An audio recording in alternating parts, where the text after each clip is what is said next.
ባልና ሚስት ለብዙ ዘመናት አብረው ይኖሩ ነበር። ታዲያ በትዳራቸው እጅግ በጣም ደስተኞች ናቸው። ግን ከዕለት ወደ ዕለት ፍቅራቸው የቀነሰ መጣ። መጨቃጨቅ ጀመሩ። ሐሳቤን ማድመጥ አለብህ፣ ሚስትህ ነኝና ልታከብረኝ ይገባል። እሱም እኔ ባልሽ ነኝ፣ የኔን ሐሳብ ልትቀበኝ ይገባል ይላል። ነገሩ እጅግ በጣም አሳሳቢ ሆነ። በጣም በኃይል መጮህ ጀመረች። እሱም ግራ ቢገባው ዝም ብሎ ማድመጥ ጀመረ። ሐሳቧንም ሊረዳት ሞከረ።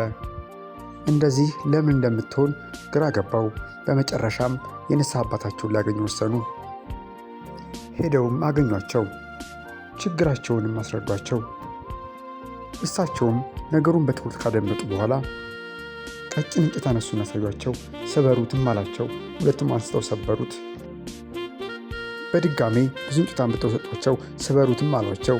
ነገር ግን ማናቸውም ሊሰብሩት አልቻሉም።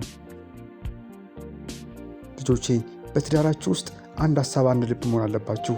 ነጠላ ስትሆኑ መሰበር ቀላል ነው። አንድ ከሆናችሁ ግን ጠንካሮች ትሆናላችሁ። መግባባት ከመሸነፍ ይበልጣል አሏቸው።